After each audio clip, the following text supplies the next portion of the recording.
Hello, I'm Paul Vamvas, the host of Curiosity Never Retires, a new podcast from Ollie at American University. Ollie at American University is one of the many Ollie adult education programs around the country that focus on helping mostly older, but not only, retired people to teach and study subjects they have been interested in for years. Ollie at American University covers so many of these topics in so many areas that we thought it would be a good idea to tell you about some of our courses to help you decide what you might want to look into. Today, that's a conversation with Jack Dalby about St. Paul and the first Christians. Welcome, Jack. Hey, Paul. Happy to be here. Jack, one of the dangers in studying history is to look back on something that happened and see it as inevitable. But of course, that's not true. So Christianity is a religion that has shaped world history for 2,000 years and now claims 2 billion adherents. It's hard to imagine the last 2 millennia without the influence of Christianity. But that wasn't at all predictable in its beginnings, was it? No, it wasn't. You bring up a very good point. Paula Fredrickson is a professor of New Testament studies at Boston University. And she says so many of her students just take Christianity's success as a given. But the truth is, even though there are over 2 billion adherents nowadays, if we go back 2,000 years, you're looking at a group of a couple of dozen Palestinian Jews who were the followers of a crucified criminal, crucified by the Romans, and let's just say their outlook was not great. However, shortly after the death of Jesus, some of these followers claimed that they saw him alive again, and it was that rejuvenation that brought the group back together and set up what they call the first church. If we could somehow go back in time and talk to one of these followers, I think the biggest surprise is that we were here at all to talk to, because as apocalyptic Jews, as Jews who believed that the end time were near, they expected Jesus to return in their lifetimes and inaugurate what they referred to as the kingdom of God. That's why we are here to have this conversation. Well, you mentioned Jesus' crucifixion, which of course is at the center of Christianity. After his crucifixion, the church, and again, we're talking not about a church or even a sect, but the church, taught that it was his apostles who were mostly responsible for spreading his word. Was that true? And who were these men? What became of them after the crucifixion? We can't know for sure. The 12 apostles are the 12 members said to be selected directly by Jesus. They were his innermost circle. People ask, what's the difference between a disciple and an apostle? Jesus had apparently a number of disciples, but only a select few, a dozen, are called apostles. An apostle means to be sent forth, to go out and do missionary work. These apostles are named in 3 of the Gospels. The Gospel of John names 7 of them, if I'm not mistaken. In any case, we have virtually no information about most of these men. We know something about Jesus' primary apostle, Peter. We know a little bit about his brother, Andrew. You might recall James and John, the sons of Zebedee. But if you were to ask me, well, what happened to the apostle Matthew? I would say we have no good historical idea, and we have very little on Matthew during the life of Jesus. So what happened to these men is a bit of a mystery. Some of them, it seems, did go into missionary work.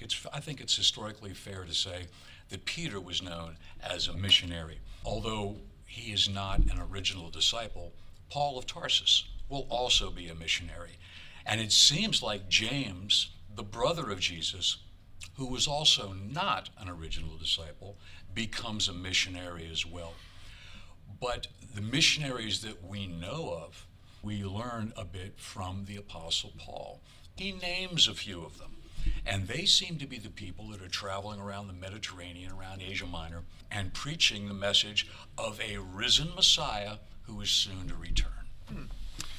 You mentioned Paul of Tarsus. We know this, I believe, about Paul of Tarsus, that before he converted to Christianity, before he became a follower of Christ, he actively persecuted Christians.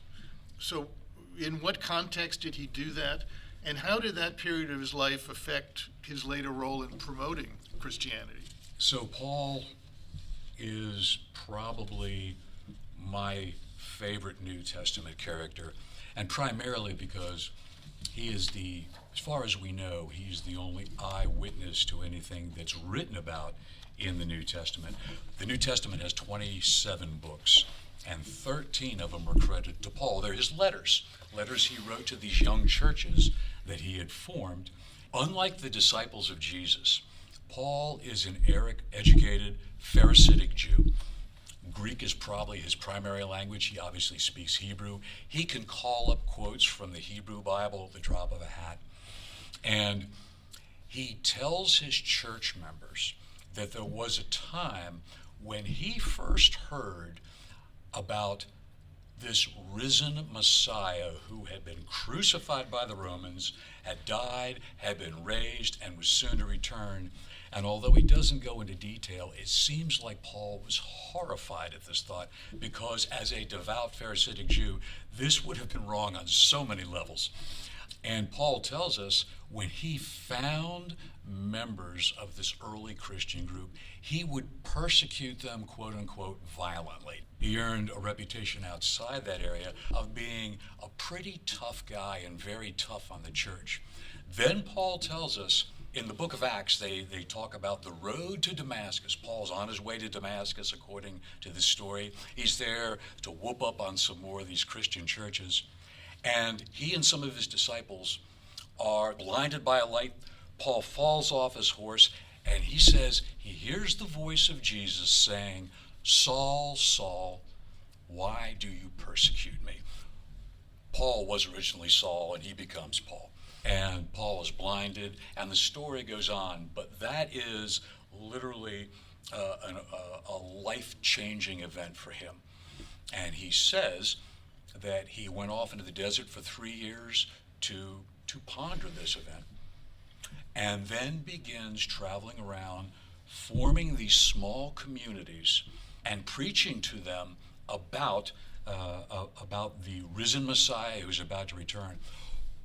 Paul is so important to us because his insight, he claims that Jesus told him specifically not to go to other Jews. Apparently, Jesus' disciples, the early church leaders, basically taught a message of this is the messianic message of the risen Messiah is for other Jews. Paul said, yes, and I want to take it to Gentiles. I want to take this message to the pagans in the world. Well, the world was 98% pagan. So, as we like to say, he opened up his message to a much larger market. He also took his message to the city. One of the things we know about Jesus is that he traveled around the Sea of Galilee. He spoke to people like himself. He was in small towns like Nazareth and Bethsaida and Capernaum. Paul is in large cities where you have people of greater means, greater education, and Paul apparently would set up shop and start converting people. He would get them to a certain point, and he would leave and go on to another city.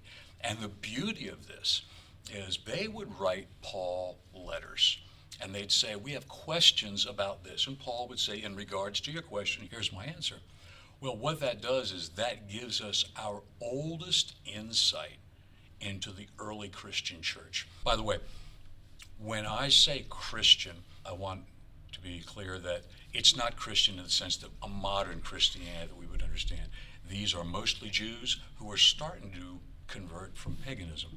So we have Paul's letters, and Paul's letters are our oldest Christian writings. Many people think, well, the Gospels are the oldest Christian writings, but in reality, Paul's letter to the Thessalonians, written in about the year 50, is the oldest Christian writing we have. And that's about, if Paul's writing this in 50, and let's just say, for argument's sake, that Jesus dies in about the year 30.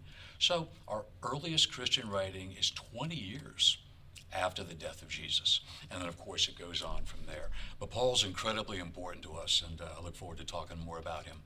One of the things that your answer brings up, of course, is that all of this was happening within a larger context of the Roman Empire. So how did the Roman authorities, and for that matter, other citizens of Rome, react to the spread of Christianity? So the short answer is they didn't really seem to notice the Christians right away. And there's a good reason for that. I'm going to jump ahead a little bit. The very first reference we have of a Roman, of any Roman, writing about Christians is from the year 112 CE. And it's a governor writing to the emperor. And he's writing him about this pesky group of people called the Christians, and he wants to know what to do with them. We actually have his letter, and we have the emperor's response.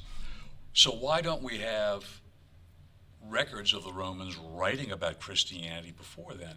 Well, the answer is, in the Roman pagan world, the Romans allowed other religions and allowed other religions to flourish. Jews had a special place in the Roman world. They were seen as an ancient religion, and the Romans respected that. They thought they were odd because they wouldn't fight on Saturdays, but still, they had no problem with that. And because Christianity, quote unquote, came out of Judaism, Romans tended to see the Christians they came across as just a sect of Judaism. And so they were protected, and they weren't seen as troublemakers. That would change, though, as you start to get into the turn of the century. You have Christians who, according to our sources, never really caused problems, however, would not worship the Roman emperor, and they would not worship the Roman gods. Why is that a problem? Because the Romans believed quite sincerely that the gods would take revenge on them. If there were people in society who did not worship the gods, Rome writ large would pay for it. So the Christians were basically becoming pains in the neck. Why won't you people we'll let you do whatever you want to do, just please worship the gods. And that ultimately will lead to a separation not only of Christianity from Judaism, but ultimately the Roman world will reject Christianity in large. In the 3rd century, we have our first empire-wide persecutions where Christians were attacked throughout the empire. This didn't happen for a long time, and it didn't happen right away. But the Romans went from seemingly not noticing the Christians to being curious about the Christians, to trying to destroy the Christians, and then in one of maybe the greatest irony after Paul's conversion, in the early 4th century, a Roman emperor, Constantine, will convert to Christianity, and ultimately Christianity will become the religion of Rome. Jack, this is fascinating, and I'm sure that a lot of people are going to want to hear more from you in the course. So thank you for taking the time to talk to us about it. It's been my pleasure. Curiosity Never Retires is produced by myself, David Flaxman, Andrew Hiller, and Jesse Williams. It is presented by Ollie at American University. Our theme is education music from Background Music for Video by Pixabay. We hope you can join us for our next look into Ollie at American University's fall offerings. For Curiosity Never Retires, I'm Paul Vamvas. Take care.